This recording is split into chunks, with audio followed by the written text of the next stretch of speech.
Hola a todos, soy John Walker, investigador de Desapariciones Olvidadas, el canal donde revivimos los casos más escalofriantes de personas que desaparecieron sin dejar rastro.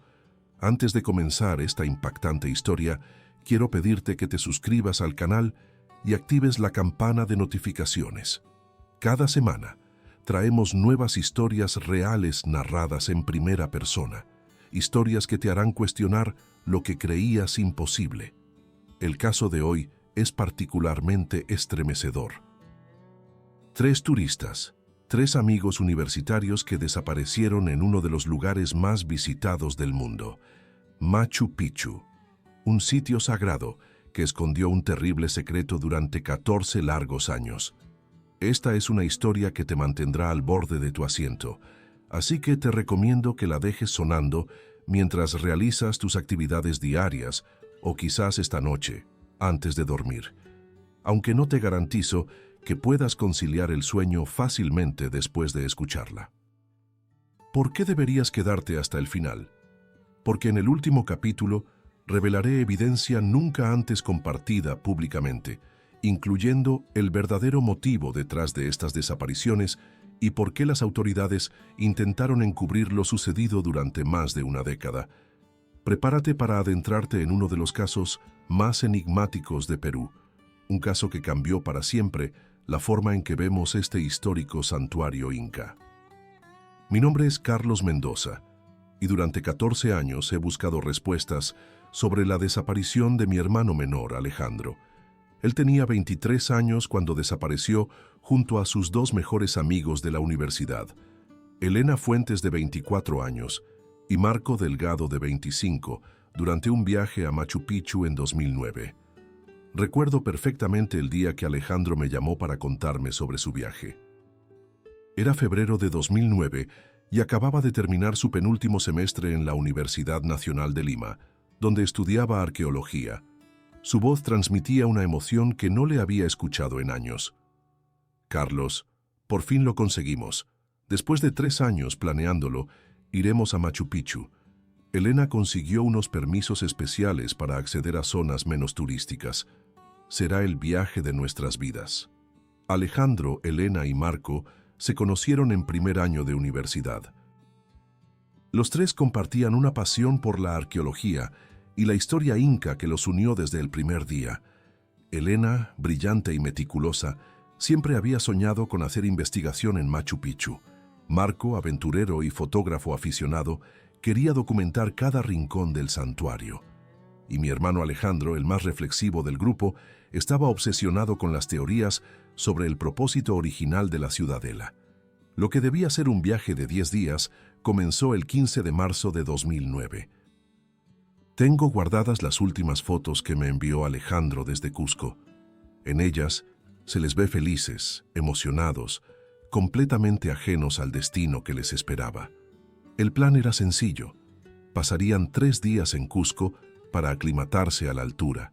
Luego tomarían el tren a Aguascalientes y finalmente subirían a Machu Picchu, donde permanecerían 4 días completos. Elena había conseguido un permiso especial a través de uno de sus profesores para acceder a zonas menos frecuentadas por turistas. El 18 de marzo llegaron a Aguascalientes. Esa noche, Alejandro me envió un último mensaje. Mañana subimos temprano a la ciudadela. Elena dice que tiene una sorpresa para nosotros, algo relacionado con un muro sagrado poco conocido en el sector norte. No puedo esperar, te enviaré fotos. Ese mensaje se convirtió en la última comunicación que tuve con mi hermano. El 19 de marzo, los 3 jóvenes subieron a Machu Picchu. Hay registros de su ingreso a las 6:15 de la mañana. Fueron vistos por última vez alrededor de las 11:30, cuando un guía turístico recuerda haberlos visto caminando hacia una zona menos transitada, cerca del Templo del Sol. A partir de ese momento, Alejandro, Elena y Marco se desvanecieron como si la niebla que frecuentemente envuelve la ciudadela se los hubiera tragado. La alarma se activó cuando no regresaron a su hostal en Aguascalientes esa noche.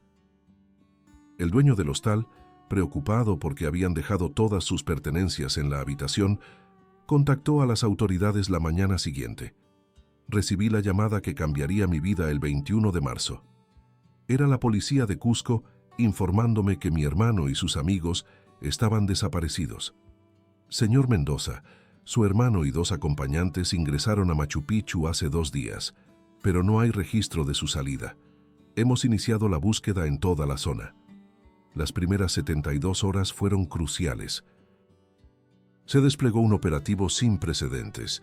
Policías, guardaparques, rescatistas de montaña y hasta perros especializados recorrieron cada sendero, cada rincón accesible de la montaña. Yo tomé el primer vuelo a Cusco y me uní a la búsqueda. Durante esas primeras semanas, recorrí cada centímetro del santuario. Grité el nombre de mi hermano hasta quedarme sin voz. Revisé precipicios y ríos cercanos.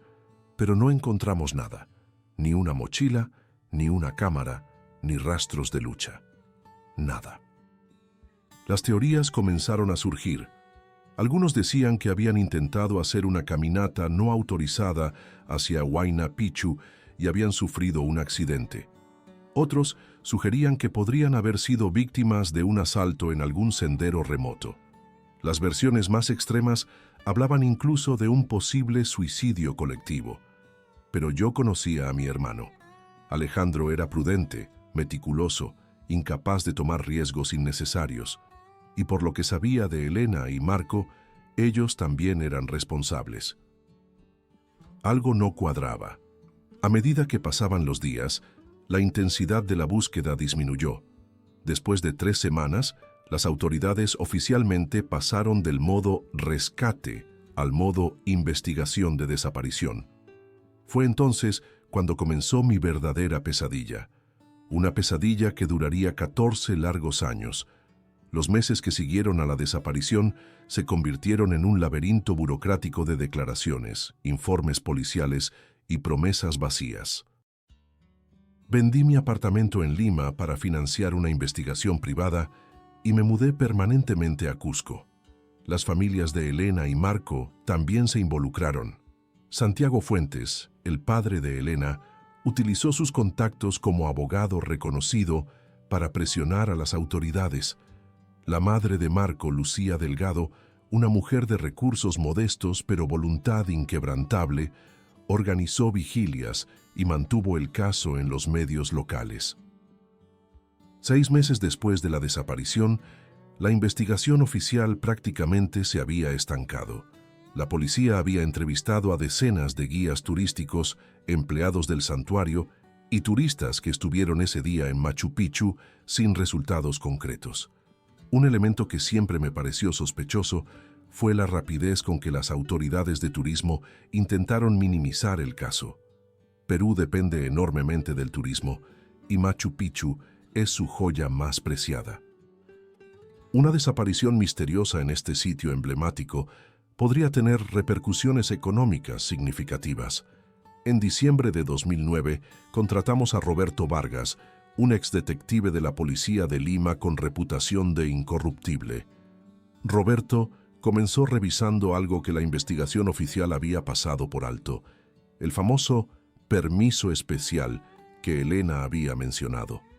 Después de semanas de indagaciones, Roberto descubrió que efectivamente el profesor de Elena, Dr.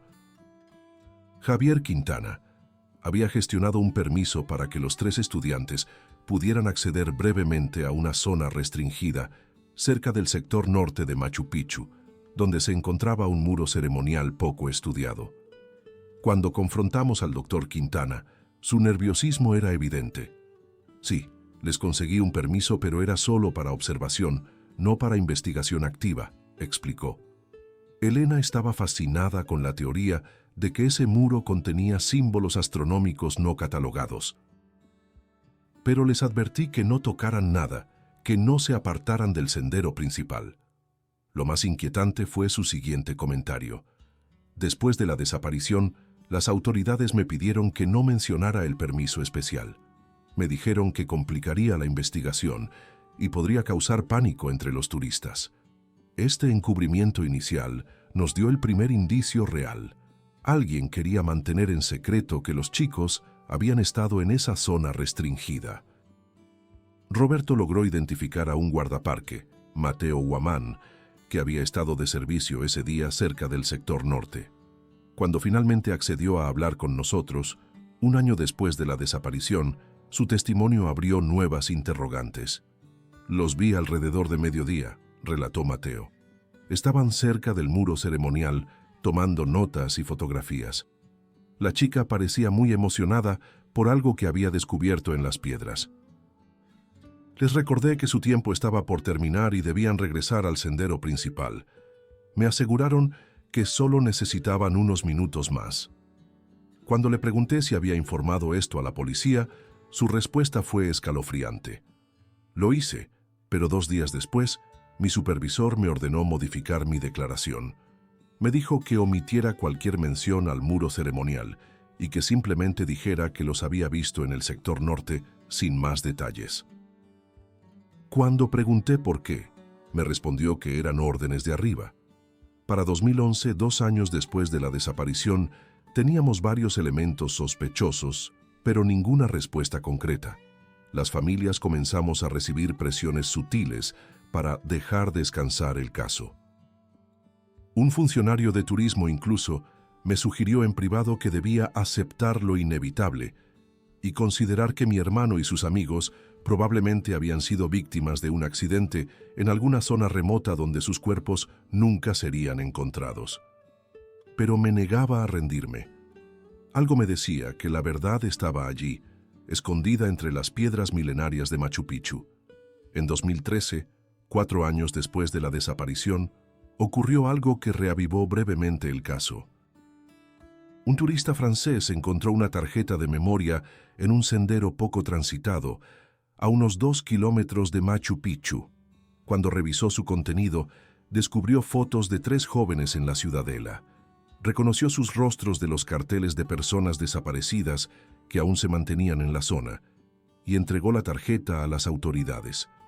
Las fotos eran, sin duda, de Alejandro, Elena y Marco. Las últimas imágenes habían sido tomadas frente al famoso muro ceremonial del sector norte. En una de ellas, Elena señalaba entusiasmada unos símbolos apenas visibles en una de las piedras, pero lo más perturbador era la última foto de la tarjeta, una imagen borrosa y parcialmente oscurecida que mostraba lo que parecía ser una abertura entre las piedras del muro. La imagen estaba tomada desde un ángulo extraño, como si la cámara hubiera sido accionada accidentalmente.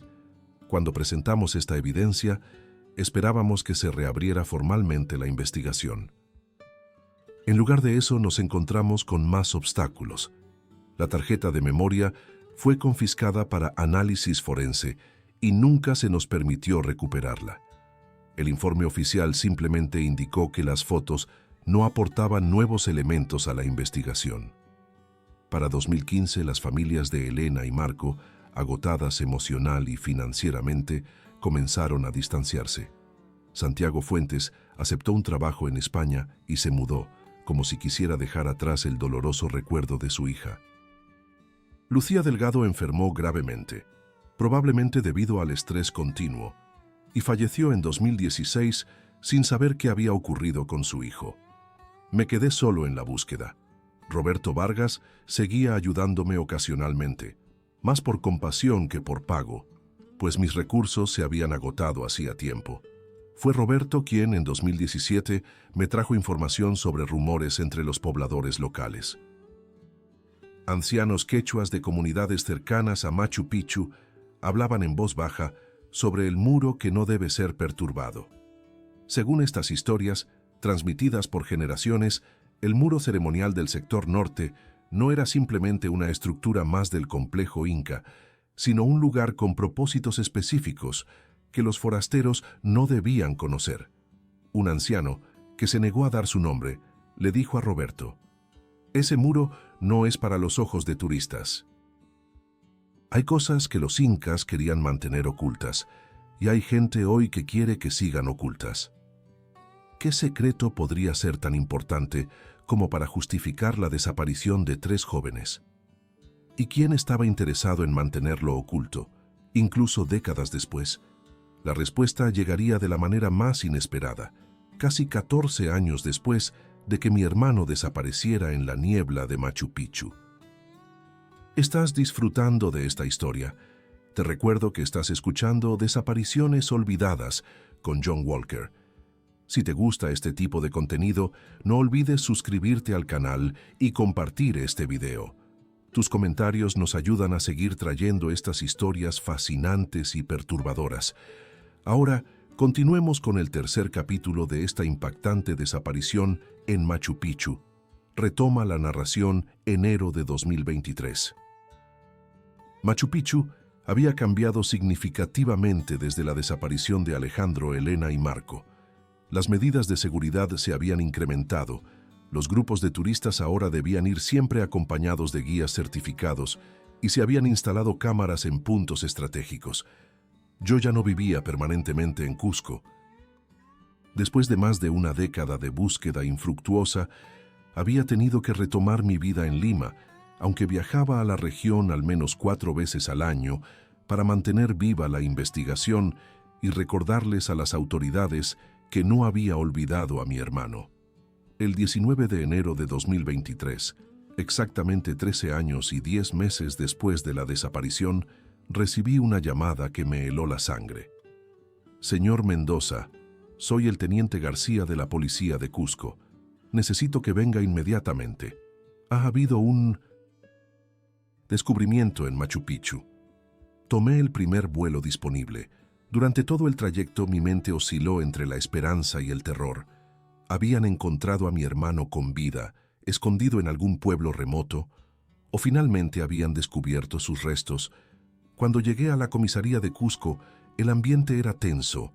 Me condujeron a una oficina donde me esperaban el teniente García, un representante del Ministerio de Cultura y, sorprendentemente, el doctor Quintana, el antiguo profesor de Elena. Señor Mendoza, comenzó el teniente. Hace 3 días comenzaron trabajos de restauración en el sector norte de Machu Picchu, específicamente en el muro ceremonial que su hermano y sus amigos estaban investigando.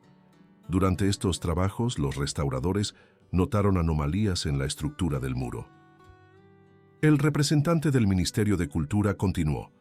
Al examinar más detalladamente, descubrieron que varias piedras habían sido removidas y vueltas a colocar en algún momento de los últimos años. No de manera profesional, sino apresurada. La curiosidad arqueológica los llevó a investigar más a fondo. Mi corazón se aceleró cuando el teniente retomó la palabra. Detrás del muro, señor Mendoza, encontraron una cavidad. Y en esa cavidad... No necesitó terminar la frase. Lo supe de inmediato. Encontraron 3 cuerpos, dije con voz quebrada. El teniente asintió gravemente. Los análisis preliminares confirmaron lo impensable. Los restos correspondían a Alejandro, Elena y Marco. Habían estado allí, ocultos detrás del muro sagrado, durante casi 14 años. Los detalles eran confusos y perturbadores. Los cuerpos estaban parcialmente momificados debido a las condiciones de sequedad y frío del espacio donde fueron colocados. Todos mostraban signos de traumatismo craneal severo. Junto a ellos se encontraron sus mochilas, la cámara de Marco sin tarjeta de memoria y un cuaderno de notas perteneciente a Elena. El cuaderno, aunque dañado por el tiempo, contenía anotaciones que arrojaban luz sobre lo ocurrido. Elena había descubierto que los símbolos en el muro no eran simples decoraciones, sino indicaciones precisas sobre la posición de ciertos cuerpos celestes en fechas específicas del calendario inca. Más importante aún, había encontrado evidencia de que el muro podría ocultar una cámara ceremonial. La última entrada, fechada el mismo día de su desaparición, decía: «Increíble descubrimiento. Las piedras centrales parecen móviles. Marco ha encontrado un mecanismo que podría abrir el muro. Vamos a intentarlo ahora. Esto podría cambiar todo lo que sabemos sobre la función astronómica de Machu Picchu». Después de esa entrada, solo quedaban páginas en blanco. La reconstrucción oficial sugería que los 3 jóvenes habían logrado abrir parcialmente el muro y descubierto la cámara ceremonial. Lo que ocurrió después es donde comenzaban las verdaderas preguntas. ¿Habían sufrido un accidente? ¿O alguien los había descubierto y atacado deliberadamente? Y la pregunta más perturbadora, ¿quién había vuelto a sellar el muro, ocultando sus cuerpos durante 14 años? El doctor Quintana, visiblemente afectado, confesó entonces algo que había callado durante todo ese tiempo. Elena me contactó esa mañana, horas antes de desaparecer. Me envió un mensaje diciendo que habían descubierto algo revolucionario sobre el muro. Me pidió que viniera a Machu Picchu lo antes posible. Cuando intenté llamarla más tarde, su teléfono ya estaba apagado. ¿Por qué no dijo esto antes?, exigí, conteniendo mi furia. Me amenazaron, respondió con voz temblorosa. Días después de la desaparición, recibí una visita de alguien vinculado al Ministerio de Cultura. Me advirtió que si mencionaba ese último contacto con Elena o cualquier cosa relacionada con el muro ceremonial, mi carrera estaría acabada. Tengo familia, señor Mendoza. Tenía miedo. El representante del ministerio, un hombre joven que evidentemente no estaba involucrado en los eventos de 2009, parecía tan sorprendido como yo por esta revelación. Las autoridades decidieron mantener el descubrimiento en secreto durante algunas semanas más, mientras avanzaba la investigación, pero yo sabía que finalmente, después de 14 años, estábamos cerca de la verdad. Una verdad que resultaría ser más oscura y compleja de lo que cualquiera hubiera imaginado. La noticia del hallazgo de los 3 cuerpos se filtró a los medios 2 semanas después. El impacto fue inmediato y masivo. Titulares en todo el mundo hablaban del macabro descubrimiento en Machu Picchu y las teorías conspirativas florecieron en Internet. Las autoridades peruanas se vieron obligadas a emitir un comunicado oficial confirmando el descubrimiento y prometiendo una investigación exhaustiva. Santiago Fuentes, el padre de Elena, regresó inmediatamente de España y, junto conmigo, exigimos respuestas. La presión mediática y diplomática, pues el caso involucraba a 3 ciudadanos peruanos desaparecidos en un sitio turístico de relevancia mundial, finalmente dio frutos. Se formó una comisión investigadora independiente, conformada por policías, fiscales, arqueólogos y expertos forenses internacionales. Los hallazgos preliminares confirmaron que los 3 jóvenes habían muerto por traumatismos craneales severos, probablemente causados por un objeto contundente como un martillo arqueológico o una herramienta similar. La posición de los cuerpos sugería que habían sido colocados deliberadamente en la cavidad detrás del muro, no que hubieran fallecido allí por accidente. El análisis del cuaderno de Elena reveló información adicional que había sido invisible al examen inicial. Utilizando tecnología de imagen avanzada, los investigadores pudieron recuperar textos de páginas donde la presión del bolígrafo había dejado marcas tenues. En una de estas páginas, fantasma, Elena había escrito: H. Dice que no debemos documentar esto hasta hablar con Q. Demasiado importante para hacerlo público sin protección. H. Casi seguramente se refería a Mateo Guamán, el guardaparque que los había visto ese día. Q era obviamente el doctor Quintana. Cuando los investigadores interrogaron nuevamente a Mateo Guamán, este finalmente se quebró. Entre lágrimas confesó: Los vi descubrir la cámara. Removieron algunas piedras y encontraron un espacio detrás del muro. Estaban emocionados, tomando fotos. La señorita Elena dijo que habían encontrado evidencia de sacrificios humanos en el sitio exacto donde los astros señalaban en el calendario ceremonial, algo que los libros de historia habían pasado por alto o deliberadamente ocultado.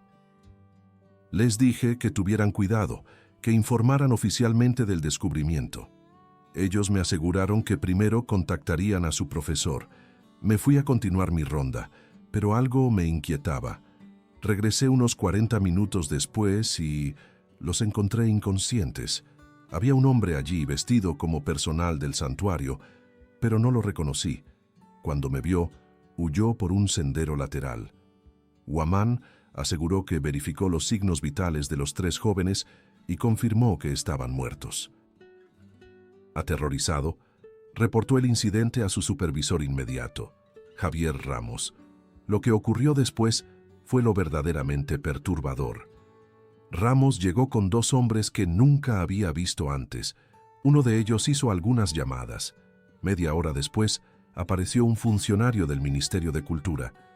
Discutieron en privado y luego me dijeron que esto nunca había sucedido, que debía olvidar lo que había visto. ¿Por qué decidieron ocultar los cuerpos?, preguntó el fiscal. El funcionario del ministerio dijo que un triple homicidio en Machu Picchu sería catastrófico para el turismo. Pero había algo más. Estaban muy interesados en lo que los jóvenes habían descubierto. Tomaron todas sus notas y la tarjeta de memoria de la cámara. Escuché al funcionario decir que algunos descubrimientos no están listos para ser revelados al mundo. Bajo amenazas contra su familia y promesas de compensación económica, Huamán aceptó guardar silencio. Los cuerpos fueron colocados en la cavidad detrás del muro, que fue cuidadosamente resellado por personal especializado en restauración arqueológica. La investigación identificó al funcionario del ministerio, Gabriel Morales, entonces subdirector de preservación de sitios arqueológicos.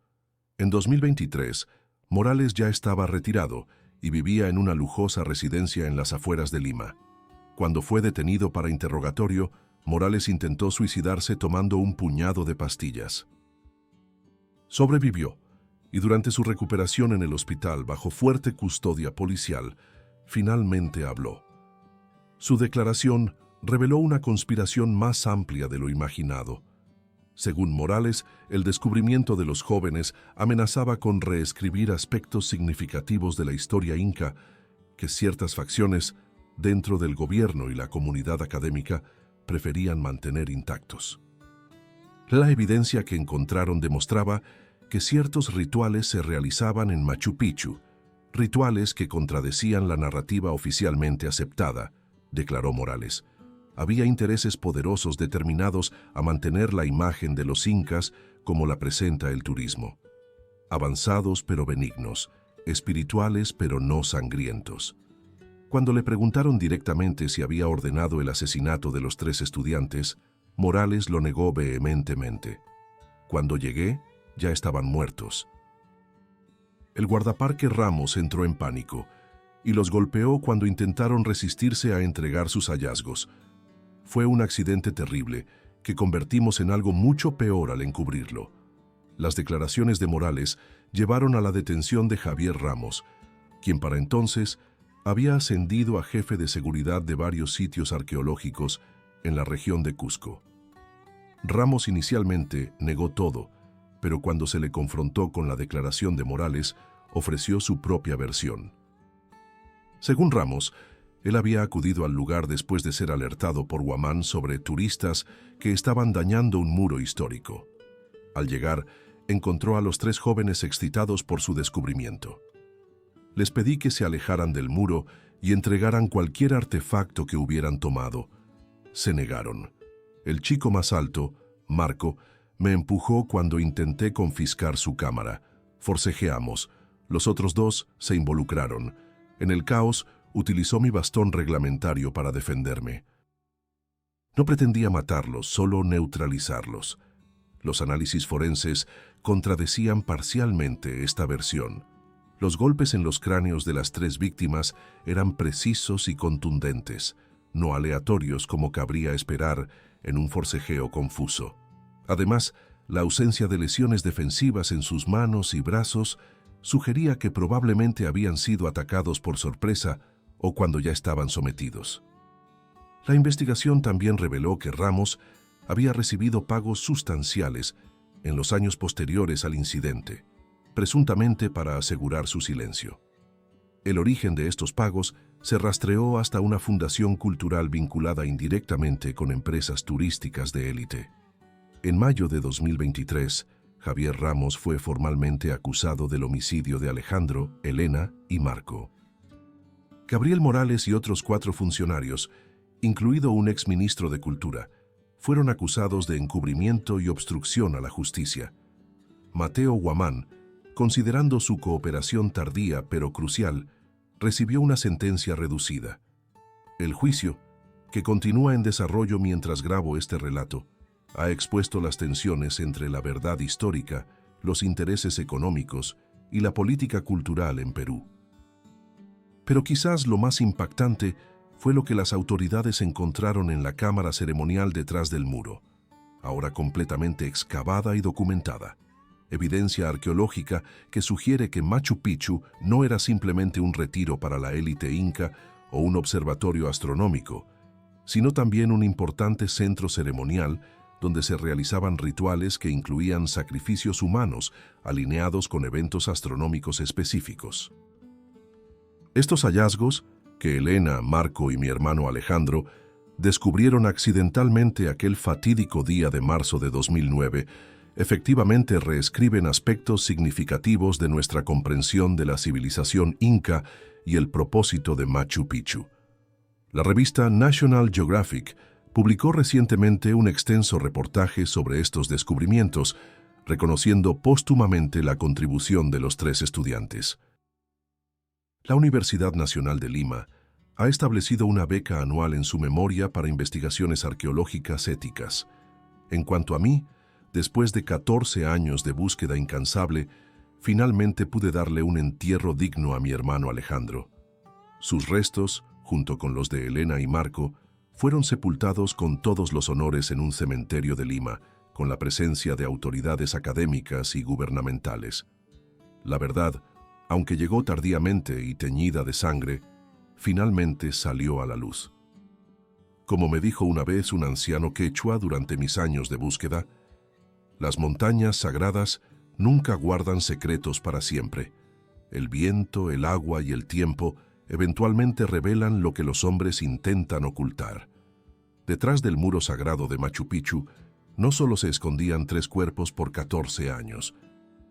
También se ocultaba una verdad que algunos consideraban demasiado perturbadora para ser conocida, y la evidencia de hasta dónde algunos están dispuestos a llegar para mantener intactas las narrativas que nos resultan cómodas. Amigos de Desapariciones Olvidadas. Esta ha sido la historia de Alejandro, Elena y Marco, 3 jóvenes cuyas vidas fueron truncadas por descubrir una verdad que algunos preferían mantener oculta. Una historia que nos recuerda que a veces, detrás de los lugares más hermosos y visitados del mundo, se esconden secretos oscuros.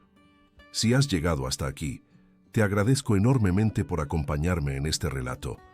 Tu apoyo es fundamental para que podamos seguir investigando y compartiendo estas historias que de otro modo quedarían en el olvido.